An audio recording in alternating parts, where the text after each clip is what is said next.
Ça va, vous? Moi, pas trop, je vais pas vous mentir. Hop. Voilà. Oh bah, vous êtes là, vous. L'écoutez pas, lui, il sait pas ce qu'il raconte. Ne vous inquiétez pas, il va très bien. Très bien. Bien, je vous ai habitué à parler d'animation, mais vous me direz, c'est le thème principal de la chaîne, c'est tout à fait normal. Mais je veux dire par là qu'on a surtout parlé des longs métrages et on oublie trop souvent les courts. Ça vous dit d'en découvrir 2-3 avec moi? On va voir ça ensemble.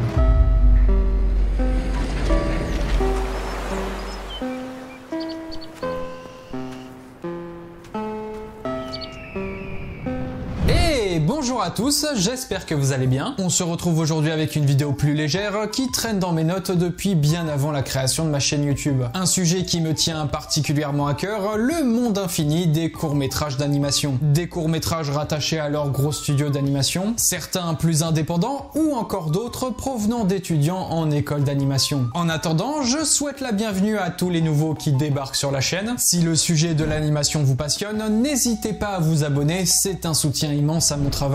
Vous pouvez également liker, commenter et partager cette vidéo, sans oublier bien sûr d'activer la cloche, c'est important. J'ai eu 2-3 retours d'abonnés qui n'ont pas été prévenus lors de la sortie de ma dernière vidéo. Mais bref, nous pouvons passer maintenant à notre sujet. Vous avez tous plus ou moins été bercés par de nombreux films de votre enfance. Des Pixar, des Disney, des DreamWorks, et il arrivait parfois que lors de votre séance de cinéma, le film soit précédé d'un court-métrage d'animation. Ça, c'était le feu, je trouve. Ça se fait plus trop aujourd'hui, je ne sais pas trop pourquoi, je trouve pourtant ça trop bien. Et c'est pour cela que j'ai eu l'idée de faire cette vidéo. Concept d'ailleurs que je risque d'étirer au maximum, déjà parce que j'aime ce que je fais, et surtout parce que mes envies de vous faire découvrir de petits films d'animation sont quasi infinies. Ainsi, pour cette première vidéo, je compte explorer les courts-métrages rattachés à leurs gros studios d'animation respectifs, et pour les suivantes, j'ai déjà en tête quelques courts-métrages plus indépendants. Mais en vrai, ça me démange de pas tous les montrer. J'ai presque envie de faire une vidéo de plus de 30 minutes sur le sujet, mais vas-y, personne va regarder ça, au secours. Mais bon, si le concept vous plaît, n'hésitez pas à me le mentionner dans l'espace commentaire. Sur ce, je pense qu'il est temps de se lancer. Chers amis, plongeons-nous tous ensemble dans un univers animé, mais en moins long. Bienvenue à vous dans le monde du court-métrage d'animation. Générique.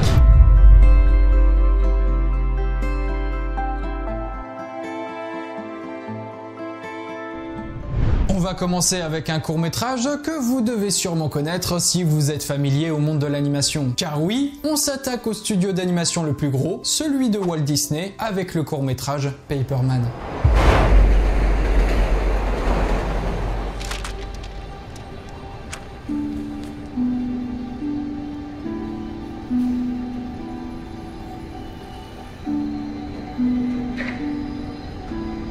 Paperman, sorti en 2012, est un court-métrage d'animation américain produit par Walt Disney Animation Studios. Il a été réalisé par John Cars, ou alors Cars. Je vais plutôt le dire comme ça, sinon on va penser que je parle du film de bagnole. Cars, donc, est un animateur et réalisateur ayant travaillé 10 ans chez Pixar avant de rejoindre Disney en 2008. Il est connu récemment pour avoir co-réalisé le long-métrage Voyage vers la Lune, sorti en 2020. On note également à la production John Lasseter, le directeur de Walt Disney Features Animation à ce moment-là. Le film dure environ 6 minutes 20 et il possède la particularité d'être en noir et blanc, ce qui n'est pas très commun. Le film a été présenté en avant-première en 2012 au Festival international du film d'animation d'Annecy. Il fut diffusé officiellement lors de la sortie en salle des Mondes de Ralph des studios Disney. Ça fait 11 ans déjà. Et c'est avec une immense joie qu'il fut récompensé dans la catégorie des meilleurs courts-métrages d'animation lors de la 85e cérémonie des Oscars, cérémonie dans laquelle Rebelle remporta le prix du meilleur film d'animation. Mais concentrons-nous maintenant sur le speech de Paperman. Paperman se déroule dans un New York des années 40, centré sur le quotidien de travail de ses habitants. L'un d'entre eux, un jeune employé de bureau se rendant au boulot, croise une jeune femme et tombe immédiatement sous le charme. Sur son lieu de travail froid et insipide, il découvre que celle-ci se trouve dans l'étage de l'immeuble en face de lui. Lui vint alors l'idée d'attirer son attention en lui jetant des avions en papier, mais sans succès. Furieux, Furieux, il décide d'aller directement à sa rencontre en quittant son poste. Un phénomène surgit alors à lui, l'aidant dans sa quête de retrouver celle qu'il désire. Ça donne envie, n'est-ce pas? Pour ma part, amateur de romances bien écrites, j'ai évidemment été conquis par ce petit film au charme si particulier. Mais rentrons un peu plus dans les détails de celui-ci, voulez-vous? Le réalisateur Kars,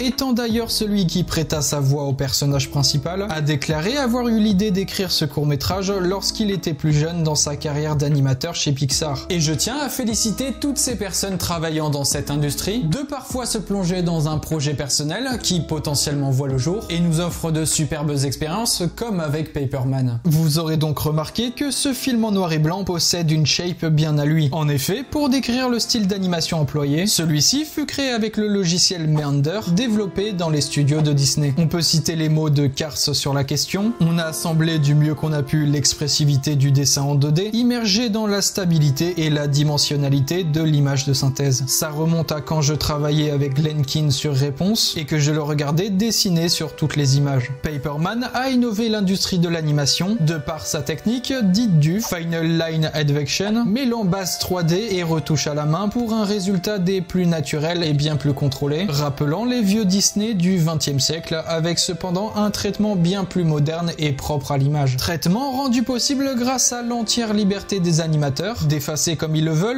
la sous-couche en image de synthèse afin de la corriger par du dessin en 2D. Le nom à retenir parmi tous ces animateurs est Glenkin, responsable de la création des personnages, créateur entre autres de Ariel de la Petite Sirène, Tarzan, Aladdin ou encore Réponse. Un animateur si légendaire que j'ai presque envie de lui consacrer une vidéo entière un de ces jours. On le retrouvera d'ailleurs en compagnie de Kars sur la réalisation de Voyage vers la Lune. Faire du beau et du neuf avec du vieux, que demander de plus quand ça marche? On a donc un résultat détonnant, nous trompant sur la nature intemporelle du court-métrage. Il aurait très bien pu être réalisé en 90 comme aujourd'hui, que nous aurions été tout de même impressionnés par son style. Paperman est une romance certes, mais elle n'est pas moins dénuée de touches d'humour, faisant bien sûr contraste avec la nature morne du travail répétitif, coupant toute créativité. D'où ce choix, je pense, d'avoir fait un film en noir et blanc, mais pas tout à fait. Si vous avez été attentif, vous aurez remarqué une certaine touche de couleur, celui du rouge à lèvres de l'héroïne. Un rouge soulignant une fois de plus l'amour et la passion qui relient nos deux protagonistes dans la force de l'âge. Je parle de l'âge de nos deux personnages, car presque tous les autres humains présents dans la ville semblent bien plus âgés, en particulier les employés et le patron de la boîte où travaille notre héros. Les deux d'ailleurs sont bien plus attachants dû aux traits de leur visage plus arrondis et grossis, en particulier les yeux de la jeune femme, lui donnant ce charme si pétillant et plein de vie. On doit d'ailleurs ce travail à Glenkin, on ne pouvait donc pas être déçu, et c'est pour cela que je trouve le physique de l'héroïne si efficace et magnifique. This is a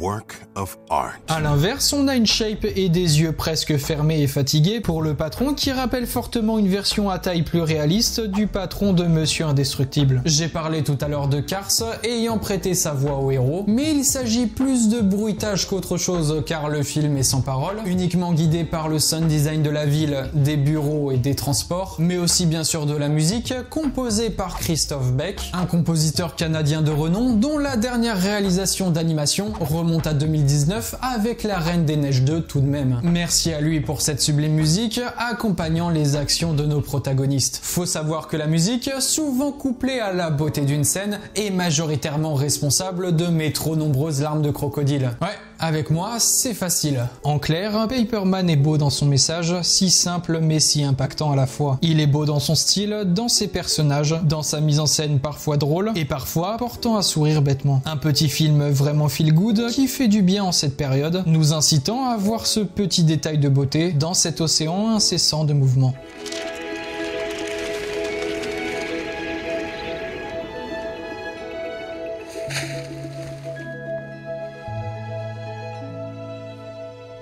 Paperman est un petit bijou que je vous conseille évidemment de regarder. Et je souhaite de tout cœur à Disney de revenir sur les bons rails, de retrouver cette magie et cette envie de créer de l'émotion par du simple, mais surtout avec ce style graphique. Faites un long métrage avec cette technique, je vous en supplie. On peut donc passer au deuxième de ma sélection, et je pense que vous allez le reconnaître tout de suite. Il s'agit de Piper, des studios Pixar.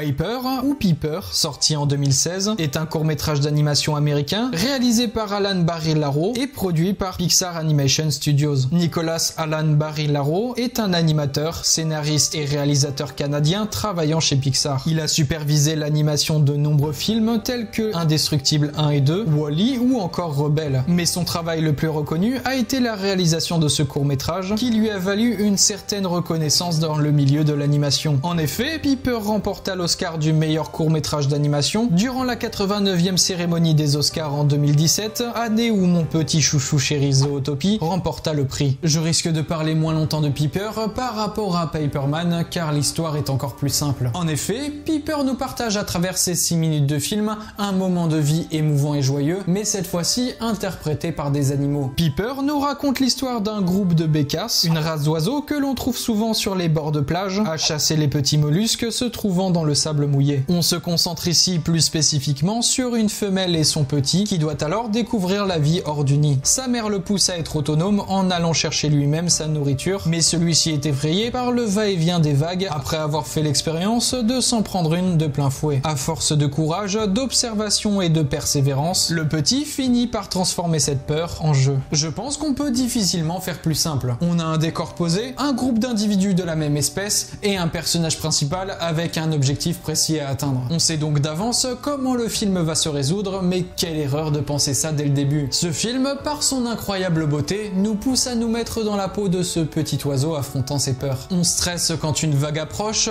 on se rit de lui quand il se retrouve tout trempé, et on s'émerveille comme lui de la beauté de ce que la mer a à nous offrir. Si ces sentiments sont si forts, ça n'est pas spécialement dû à son scénario, mais bien par sa mise en scène et surtout par son style ultra réaliste. Sérieusement, c'est juste ouf ce rendu. Le film sortirait en 2025 que je trouverais ça quand même très beau. Donnez-nous un long métrage, s'il vous plaît. Et attention, j'en vois venir certains, mais l'ultra-réalisme peut comporter plusieurs variantes. Dans le cas de Piper, il s'agit du travail de décor, de texture, effets spéciaux et compositing. La production a débuté sur une tentative de créer un outil d'animation qui aiderait à fournir une flexibilité créative supplémentaire au processus de réalisation des films du studio. L'équipe de développement de logiciels de Pixar a donc créé un concept, un court test d'animation mettant en scène un bécasso sur une plage. Et ainsi, ce test d'animation s'est rapidement transformé en un court-métrage à part entière. De nouvelles technologies de pointe ont été employées au sein de Pixar Animation Studios afin de faire en sorte que les arrière-plans paraissent le plus réalistes possible, tout en laissant le champ libre à la vision macro pour sublimer les détails de ceux en premier plan, en particulier leurs plumes. Durant la pré-production, Alan et son équipe d'animation se sont rendus sur les plages de la baie de San Francisco pour étudier l'apparence et le comportement de cette race d'oiseaux si particulière. Leur manière de se déplacer au gré des vagues, leur envol, leurs cris, leur façon de se nourrir et leurs comportements sociaux. Il n'y avait plus qu'à retranscrire le tout en images de synthèse. Mais si on peut revenir sur ces fameuses variantes de l'ultra-réalisme dans le monde de l'animation, pour ce qui est de Piper, il s'agit du rendu global qui en bénéficie. Avec une caméra macro retranscrivant parfaitement le sujet principal par rapport à son environnement grâce à un jeu de focale efficace. Mais si on se concentre sans trop d'efforts, on remarque tout de même une touche de fantaisie à la Disney lorsqu'il s'agit du traitement des animaux, comme les bécasses ou encore les Bernard l'ermite présents dans le film. Leurs yeux sont plus gros, de couleurs chatoyantes et laissent donc passer une expressivité dans le regard, menant forcément à véhiculer des émotions. On sait quand la mère est inquiète ou fière pour son petit, quant à lui, on sait quand il a peur, quand il est curieux ou lorsqu'il est heureux. Tout passe par les yeux. C'est d'ailleurs pour ça que le personnage de Wall-E figure parmi les plus expressifs de toute la filmographie de Pixar, malgré qu'il soit un robot. C'est comme cela que devrait être employé ce style graphique dans l'animation. Et c'est là que je fais le parallèle avec le Sans âme remake du Roi Lion, qui lui aussi est en ultra-réalisme, frôlant presque le documentaire animalier tellement le concept est poussé à son extrême. Après, ça n'est que mon avis, mais je trouve qu'il est difficile de ressentir quelconque émotion quand on voit des lions qui parlent ressembler à de vrais lions. On a du mal à se projeter et à s'identifier. Accompagné d'une sublime musique rythmant parfaitement les faits et gestes de notre bécasso, Piper met en scène la journée type de cette espèce d'oiseau, du lever du soleil jusqu'à son coucher. Le petit bécasso va se lever le lendemain et apprendre de nouvelles choses, découvrir de nouveaux lieux, sentir de nouvelles sensations qui le pousseront à devenir l'adulte qui donnera à son tour la vie. Piper nous partage un moment de vie, hors du temps et du danger, hors de nos soucis humains, une vie simple et pleine de merveilles.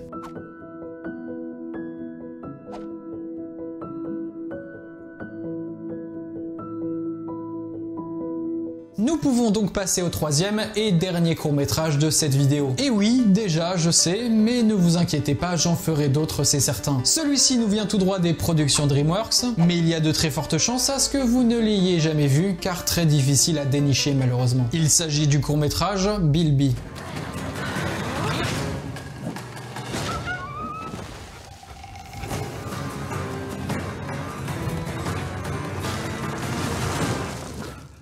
Bilby, sorti en 2018, est un court-métrage d'animation américain réalisé par Lyron Topaz, J.P. Sands et tiens, notre bon vieux Pierre Périfel, le réalisateur des Bad Guys, dont j'ai fait une vidéo critique ainsi qu'une interview, allez les voir. Le film, d'une durée de 8 minutes, est produit par DreamWorks Animation. Bilby a été projeté lors de la cérémonie de clôture du festival d'Annecy en 2018. Il a également fait de nombreux festivals et a remporté le Jury Choice Award au SIGGRAPH 2018. Ce court-métrage met en scène un Bilby essayant de protéger un poussin albatros des nombreux dangers de l'outback australien. Bon, vous savez tous ce qu'est un albatros, ça y a pas de souci. En revanche, un Bilby, ou également appelé grand bandicoot lapin, est une espèce de marsupio du désert. Il se caractérise par sa fourrure parfois bleutée, ses longues oreilles et son long nez. Non mais regardez-le, il est trop mignon.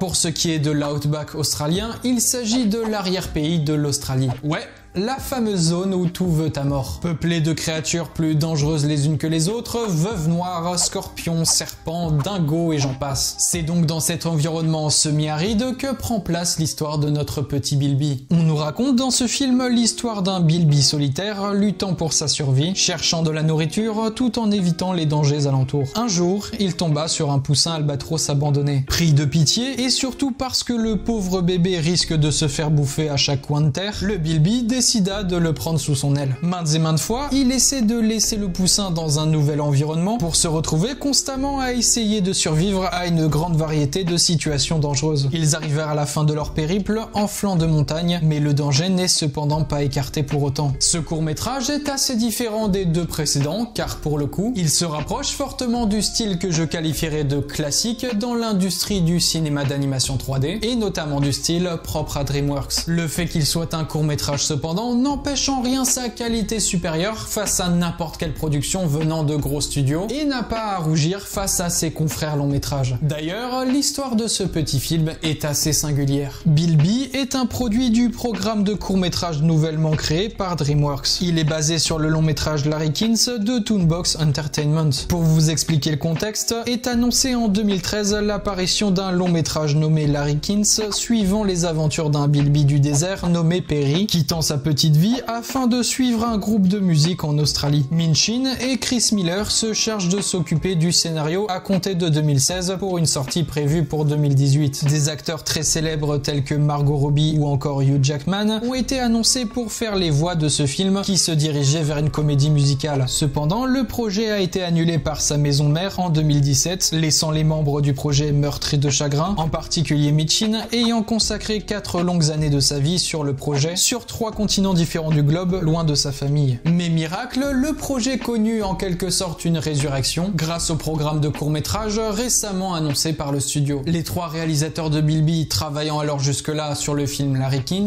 en tant qu'animateurs et superviseurs des personnages, ont décidé de prendre en main le projet. Ce film devait sortir. Il y a eu trop d'investissement pour le laisser mourir sans réagir. C'est tout de même une sacrée histoire et un beau message d'espoir dans cette industrie injuste qu'est le cinéma. Comme presque chaque court-métrage rattaché à un studio, Bilby fut un sacré terrain d'essai pour de nouveaux logiciels d'animation, dont Moonray, un moteur de rendu de lumière qui a été utilisé sur les longs métrages de DreamWorks, à commencer par Dragon 3. Le rendu de Dragon 3 est en partie dû à ce petit Bilby, ce qui fait grimper automatiquement mon amour envers lui. Bilby est certes classique dans sa direction artistique, mais qu'est-ce qu'il est beau quand même. Il est surtout magnifié dans ses nombreuses mises en situation durant la phase rapide de milieu de film, enchaînant de nombreux décors et animaux, tous plus ou moins dangereux pour ce pauvre marsupio et son poussin. Malgré tout, les grands décors au plan large ne sont pas en reste, appuyant une fois de plus l'immensité de ce pays-continent où chaque buisson, même immobile, peut cacher un danger mortel. On a donc à la fois des plans aérés, mais tout aussi écrasants pour notre petit héros à fourrure, ne cherchant qu'à récolter ses petites baies rouges pour sa survie. On va d'abord suivre ce Bilby dans sa quête de survie personnelle, puis dans son objectif de protéger à tout prix ce poussin abandonné. Scénario idéal pour mettre en scène des courses-poursuites,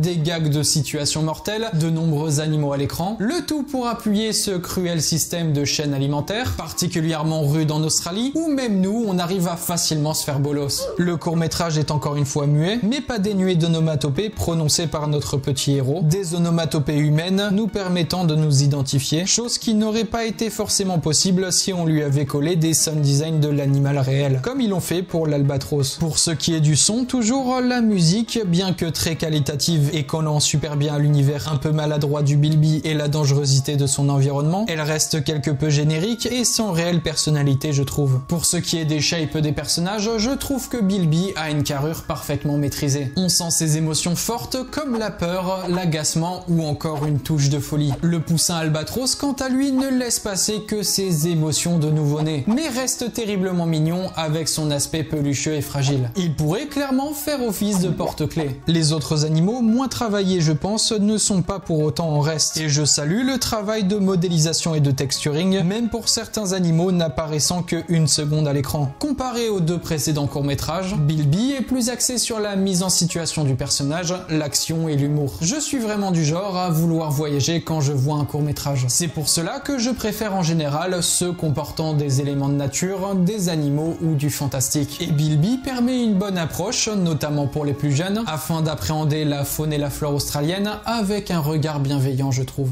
En résumé, Bilby est une invitation au voyage, tout en prenant conscience de la fragilité du règne animal, reposant sur un équilibre millénaire. Bilby pourrait être à la fois une histoire paternelle, d'amitié, d'entraide et d'amour. Même si au départ, le Bilby ne voulait pas venir en aide au poussin, il se rendit compte très vite que ses actions finissent par le mener plus loin que ce qu'il aurait pu imaginer, car comme le dit le dicton, seul on va plus vite, ensemble on va plus loin.